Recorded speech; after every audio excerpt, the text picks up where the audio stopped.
Dopo questo primo quadro generale passerei la parola agli autori dello studio, così potranno insomma raccontare il lavoro che hanno fatto, e partirei con Andy Schmullo. Prego, grazie. Grazie mille. Ladies and gentlemen, it is a great privilege and a high honor to be invited back here. And indeed, it has been a great honor for me to work on this report with colleagues as eminent as my co-authors, Mr. Hauser from the Revolving Door Project in Washington, and the very eminent and renowned Professor Alemano. And so too, it has been a great privilege for me to work with the staff in Signora Pinodali's office, whose personal integrity and commitment to the highest standards of ethics have not failed to impress me, and I acknowledge that fulsomely and with great gratitude. We have been asked to prepare a white paper on this resolution, and we have done so, and I stress that we did so with remuneration. The headline result of our findings is that this proposal, in our view, represents a global benchmark, one of the most comprehensive and excellent proposals I have seen for an oversight authority anywhere. I won't be discussing the findings in detail because those are in the report and they're available for you to read. Instead, what I would like to do is I would like to put our research findings into context. So let me start with the background. My focus is on the operationalization of oversight authorities, not the need. Certainly my research into the operationalization of these mechanisms is grounded in the need, but my focus is not on the need, because I think that that is a debate that has been well and truly settled. So the problem is not the need for oversight authorities. The problem is that they are addressed so often, but so often without effect. This is the challenge. How do you make an oversight authority effective? And I want to explain the problem and the challenge by way of a metaphor. Combating corruption, conflicts of interest, and the revolving door finds a suitable metaphor in a dam wall. I'd like you to picture, if you will, the biggest, the thickest, the highest, the most impressive dam wall imaginable. A dam wall so high that you feel a sense of vertigo standing at the bottom looking up, let alone standing at the top looking down. The wall is gigantic. It is bombastic in its qualities.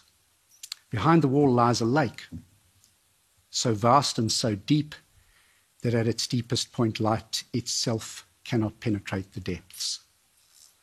The lake and the wall are in constant, ceaseless, unrelenting conflict. The conflict does not relent even for a moment of time so brief that it can only be measured at a subatomic level. In waging that conflict, the lake does not hurl tidal waves at the wall, great walls of water, the purpose of which is to smash the wall down. No.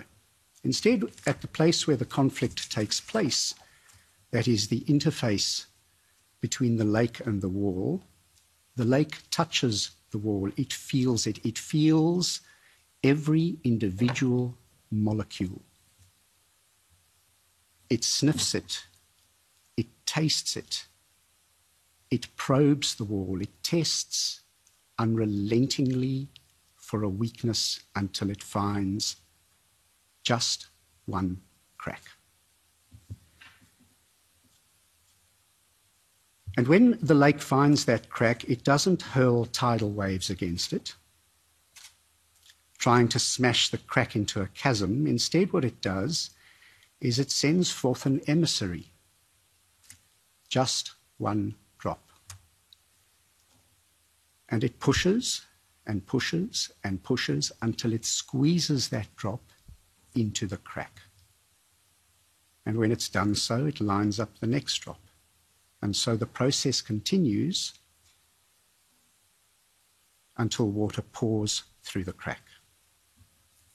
Now, I should mention my metaphor is grounded in reality.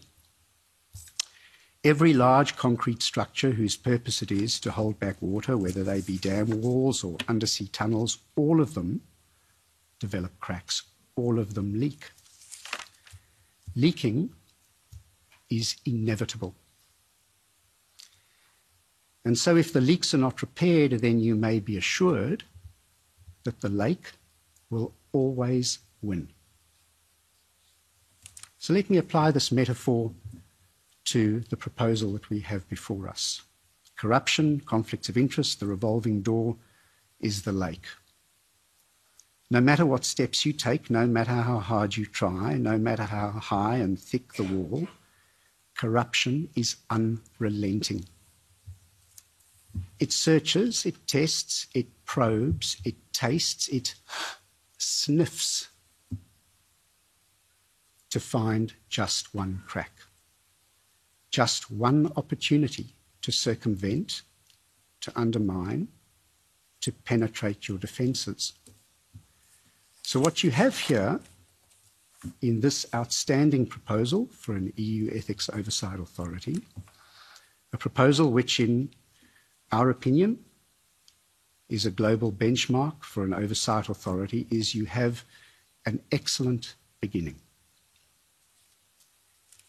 In that regard, I am deeply, and I stress deeply, impressed by the totalistic, the holistic, the expansive, the foresightful, the wise approach taken to the individual components in this proposal. Like, for example, length of board tenure, board composition, fit and proper requirements that board members must satisfy, all of which create a massive, impressive dam wall.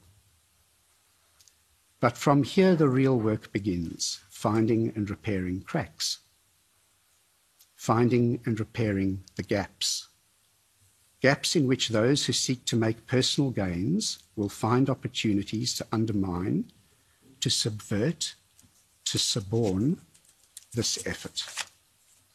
And so let me say this, and I hope my words will ring in your ears. If you go looking for cracks and you don't find any, then you know you were not looking hard enough. To put it differently, in respect of where you are with this resolution and how far you've come, but also how far you have yet to go, let me quote the words of Sir Winston Churchill.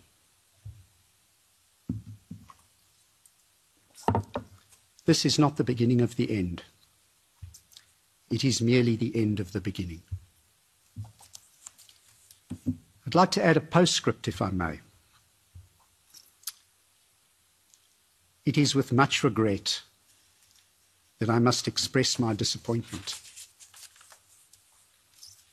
In drafting this white paper, we, of course, paid close attention to the European Commission's response.